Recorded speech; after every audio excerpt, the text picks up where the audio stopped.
মেঘনায় কাঙ্ক্ষিত ইলিশ না পেয়ে দিশেহারা লক্ষ্মীপুরের জেলেরা। এ বিষয়ে বিস্তারিত জানাতে যুক্ত হচ্ছেন সহকর্মী আতোয়ার মনির। মনির, হঠাৎ নদীতে ইলিশ না পাওয়ার বিষয়ে কি বলছেন জেলেরা, কি কারণ তারা মনে করছেন, এবং সংকটাপন্ন এই সময়ে বাজারে মাছের দাম কেমন রাখছেন বিক্রেতারা?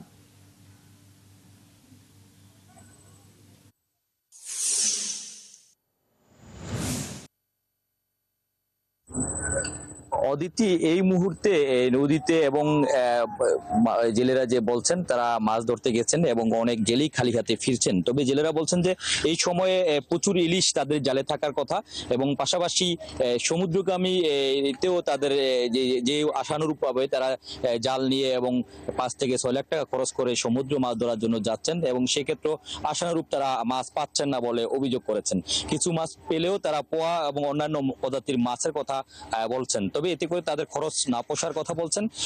এই বিষয়টি নিয়ে স্থানীয় লোকজন এবং যারা জেলে রয়েছেন এবং নদী বিশেষজ্ঞদের মতে বলা চলে যে এই নদী কেন্দ্রিক যে বাঁধগুলো রয়েছে, বড় বড় বাঁধ, এবং এর আগেও যে জেলেদের নিষেধাজ্ঞার সময়ে যে হারে বাধা এবং নিষেধ থাকার কথা এবং মৎস্য কর্মকর্তা পক্ষ থেকে বা নৌ পুলিশ, কোস্টগার্ড এদের পক্ষ থেকে যেভাবে অভিযান দেওয়ার কথা তারা অভিযান তেমনটি ঢিলেঢালা দেওয়াতেই এইবার অনেক প্রচুর মাছ ধরা পড়েছে, যার কারণে মাছ এখন দেখা যাচ্ছে না ইলিশের কথা।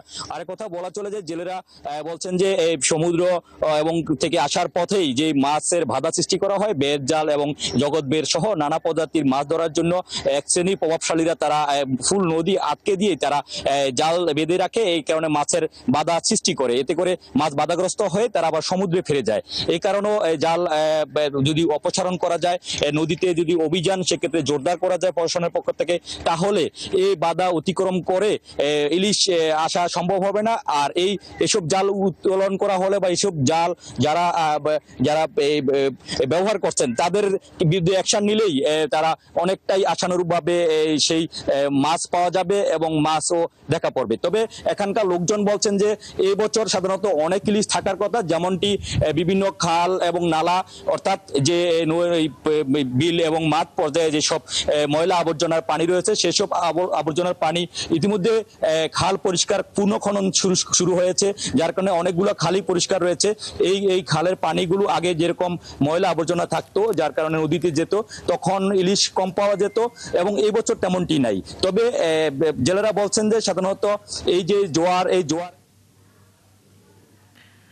মনির, আপনার কাছ থেকে আমরা লক্ষ্মীপুরের জেলেদের খবর জানছিলাম। ধন্যবাদ যুক্ত হবার জন্য। দর্শক, সহকর্মী আতোয়ার মনির যুক্ত ছিলেন এতক্ষণ।